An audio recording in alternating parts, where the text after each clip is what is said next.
My parents forbade me from ever entering their bedroom. I finally broke in, and I think the knocking I've heard my whole life was my sister, asking me to kill her. Part 4, with a low, mournful creak, revealing a sliver of darkness beyond. I pushed it open the rest of the way. The space behind it was small, no bigger than a closet. It was a room, a hidden, secret room. It was filled with the clutter of a life I'd never known. Tiny dresses hanging from a single hook. A small, dusty mobile with faded pastel animals. A stack of photo albums. I picked one up. On the cover, in my mother's handwriting, it just said, "Our Angel." I opened it. The photos were of my parents, younger, happier, their faces bright with a joy I had never seen in them. And in their arms, they were holding a baby with a wisp of dark hair and my father's eyes. In the center of the small, cramped room was a makeshift altar, a small wooden table covered in a white lace cloth, now yellowed with age. It was surrounded by dozens of candles, some new, some burned down to melted stubs of wax. And on the altar, lying on a small silk pillow, I saw it. It was the baby from the photos. But it wasn't a baby anymore. It was a thing.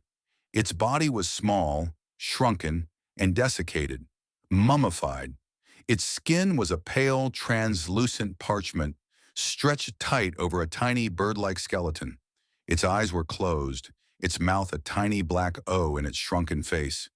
It was horrific, a tiny preserved corpse displayed like a holy relic. I felt a sudden, overwhelming urge to touch it, a pull, a need to connect with this impossible, tragic thing.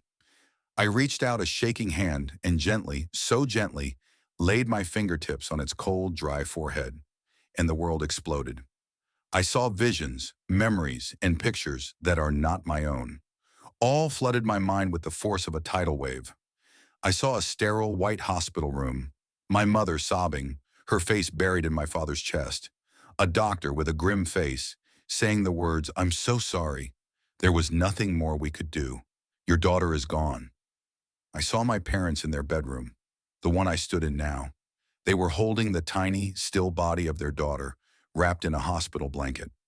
My father, with a face covered by a mask of desperate, insane grief, was drawing a circle on the floor with red chalk.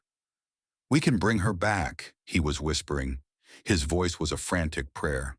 "The book said we could. We just have to anchor her, give her a vessel to stay in."